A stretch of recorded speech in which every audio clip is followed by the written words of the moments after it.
In 1976, a 60-year-old man got fired from the company he built. His name was Saul Price. He had spent 2 decades turning FedMart into one of the largest discount retailers on the West Coast. And then the new owners locked him out of his own office. Most people would retire. Saul Price opened a store instead. He found an abandoned airplane hangar in San Diego, a rusted relic once owned by Howard Hughes, and turned it into something that had never existed before. A warehouse where regular people could buy in bulk, at wholesale prices, for a small annual fee. He called it Price Club. And from the very first day, he made one rule that every retail expert told him was insane. No signs above the aisles. Not temporary. Not a cost-cutting measure. A deliberate, permanent decision. His son Robert later explained the reasoning in an interview with NPR. "I was adamant that we would not have signs telling people where things were," Robert Price said, "because that would make it likely that they would wander through all the aisles and find other things to buy." That single decision, remove the signs, force the wandering, now shapes how 142 million cardholders shop across 905 warehouses worldwide. The average Costco customer spends $150 per visit. That is nearly 3 times more than the average Walmart transaction. And the store does not look like a place designed to take your money. It looks like a concrete accident. Bare floors, steel racks, pallets stacked to the ceiling under inconsistent lighting. But that is exactly the point. The chaos is not a flaw in the system. The controlled chaos is the system. And it started in a hangar that used to hold airplanes. Saul Price was not a retailer by training. He was a lawyer. He practiced in San Diego through the early 1950s, specializing in commercial law, until one day he looked at the retail landscape and saw an opportunity that no one else was chasing. Government employees, federal, state, and local, were not served by any discount chain. So in 1954, Price launched FedMart. Membership fee, $2 per family. The concept was simple. Keep overhead low, sell at thin margins. Make your money on volume. It worked. By 1974, FedMart had grown into a 45-store chain doing over $300 million in annual revenue. Then a German investment group acquired controlling interest and forced Price out. He was 60 years old, locked out of his own building, and instead of walking away from retail, he walked deeper into it. Together with his son Robert, Saul Price raised capital from family and friends and leased the hangar on Morena Boulevard, a set of old airplane hangars that Howard Hughes had once used for aircraft assembly. The address is still operational today. It is now Costco Warehouse number 401. Price Club opened on July 12, 1976. Initially, it served only businesses, small shop owners, restaurant operators, office managers, people who needed to buy in bulk at low cost. The membership fee was $25. There was no advertising, no brand campaigns, no loyalty programs, just pallets of product in a raw industrial space. And it almost failed. Business owners did not show up in the numbers Price had expected. The store was bleeding money. So the Prices made a pivot that changed American retail forever. They opened the doors to ordinary consumers. People started paying to shop. And once they were inside, the architecture did the rest. No signs, no maps, no helpful department labels, just aisle after aisle of product, and no way to navigate except by walking through all of it. By 1984, Price Club had crossed $1 billion in annual sales. By 1993, it merged with a younger competitor from Seattle called Costco Wholesale. The combined company kept Costco's name, but it kept Saul Price's philosophy. The philosophy that says convenience is the enemy of revenue. That philosophy now drives $255 billion in annual sales. But it does not work because of stubbornness or tradition. It works because of something a psychologist discovered in a supermarket in the year 2000, using nothing but jars of jam. In the year 2000, a Columbia University psychologist named Sheena Iyengar set up a tasting table near the entrance of an upscale supermarket in California. On one day, the table displayed 24 varieties of gourmet jam. On the next day, just 6. The results changed how researchers think about consumer behavior. The large display attracted more attention. 60% of shoppers stopped to look, but only 3% bought a jar. The small display drew fewer people, 40% stopped, but 30% made a purchase. 10 times more sales from fewer options.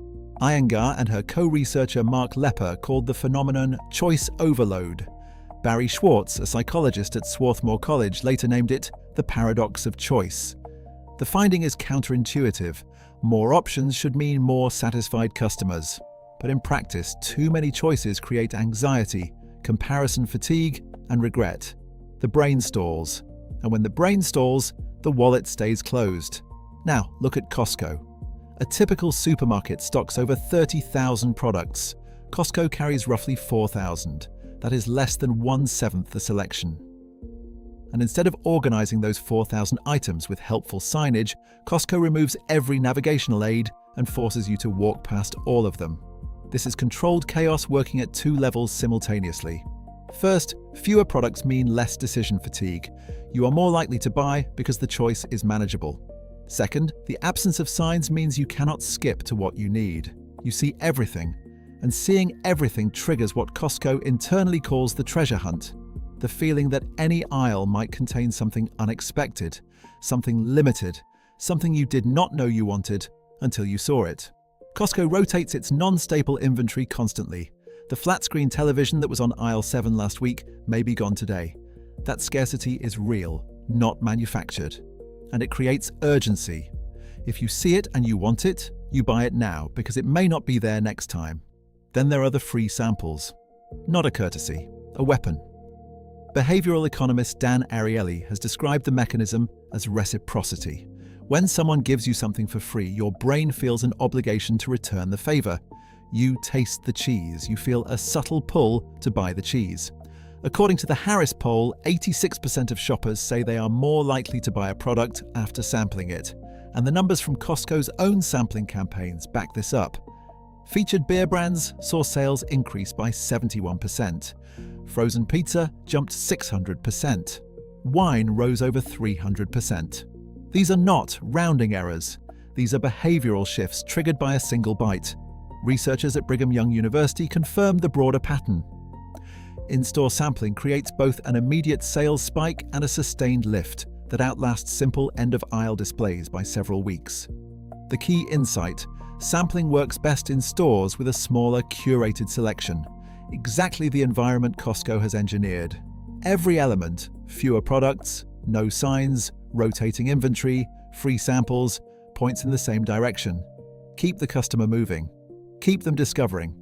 And never, ever let them walk a straight line to what they came for. But the psychology only works if the building cooperates. And the building is doing more than you think. Walk into a Costco and your senses tell you one thing immediately. This is not a regular store. The floor is bare concrete. The ceiling is exposed steel beams and industrial ductwork. Products sit on wooden pallets, the same pallets they arrived on. The lighting is a mix of LED fixtures and natural light from skylights, which means brightness shifts as you move through the building and changes from morning to afternoon. None of this is accidental, and none of it is about saving money. The raw industrial aesthetic serves a psychological function. It signals wholesale. It tells your brain, this place does not waste money on appearances, so the prices must be real. A polished marble floor and warm track lighting would undermine the value proposition before you picked up a single item. The ugliness is a trust signal. Then there is the layout. Essentials, milk, eggs, bread, toilet paper, are placed at the very back of the warehouse. To reach them, you must pass through high-margin departments first.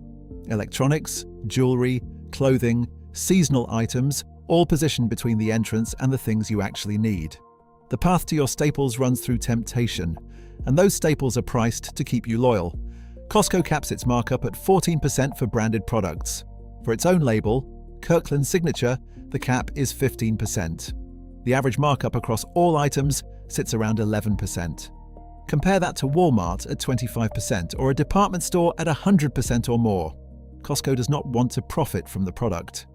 It wants to profit from you. This is where the controlled chaos reveals its true architecture. The building looks like a warehouse, the prices look too good to pass up. But the real revenue engine is the membership card in your pocket. Membership fees account for roughly 65% of Costco's total operating profit. In fiscal 2024, membership income approached $5 billion. Not from selling things, from selling access to the place where things are sold. The renewal rate is 93%.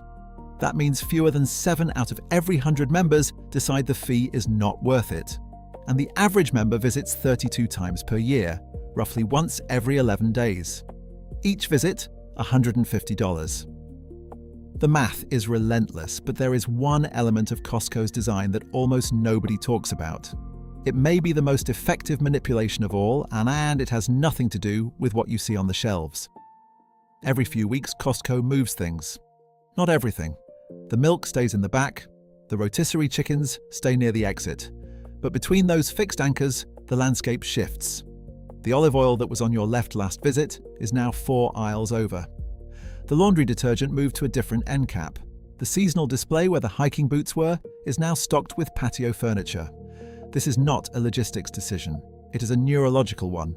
Your brain is an efficiency machine. After enough visits to any environment, it builds a mental map. You stop scanning, you stop noticing. You develop what retailers call autopilot, the state where you walk directly to the 3 items on your list, grab them, and leave. Autopilot is efficient for the shopper. It is catastrophic for the store. So Costco breaks the map. By regularly rearranging products, they force your brain to re-engage. You have to look again. You have to search. And while you search, you see products you would have walked past if you were running on memory. Your autopilot crashes, and the treasure hunt restarts. This is the same principle that IKEA uses with its forced walking path. A single winding route through every department with no shortcuts. But IKEA achieves it with walls, arrows, and physical barriers. Costco achieves the same result with nothing but absence. No signs, no maps, no predictability. The lack of structure is itself the structure. Costco's own spokesperson confirmed the philosophy in an interview with the CBC. "We strive to create a treasure hunt environment," he said. "Since we turn over our inventory so quickly, you will always find something new, so you need to come often." That sentence contains the entire business model. Come often. Find something new. Never feel like you have seen everything. And the reason it works is that you never quite know where anything is. The confusion is not a side effect. The confusion is the product. Everything traces back to a hangar on Morena Boulevard. A lawyer who became a retailer who got fired at 60. A man who looked at a rusted airplane hangar and saw not a building, but a system. A system built on the idea that the worst thing a store can do is make shopping easy. Sol Price died in 2009 at the age of 93. He never ran Costco directly, but every warehouse on the planet still operates by his original rule. No signs above the aisles, no maps at the entrance, no helpful labels telling you that the peanut butter is on aisle 12, because the moment you know where the peanut butter is, you stop looking at everything else. Today, Costco generates over $255 billion in annual revenue. It operates 905 warehouses across 14 countries. It has 79.6 million paying members and a renewal rate that most subscription companies would kill for. Kirkland Signature, its house brand, outsells Nike as the world's largest consumer packaged brand. And the company spends almost nothing on advertising. It does not need to. The controlled chaos does the selling. You walk in for eggs and leave with a television. You came for paper towels and discovered a wine you did not know existed. You planned to spend $40 and spent $150. Not because you are impulsive, because the building was designed, and from the concrete floor to the missing signs to the rotating inventory to the free sample of frozen pizza, to make sure you never walk a straight line between what you need and the cash register. Sol Price understood something that most retailers still resist. Convenience serves the customer, confusion serves the store, and 50 years later, the aisles still have no signs.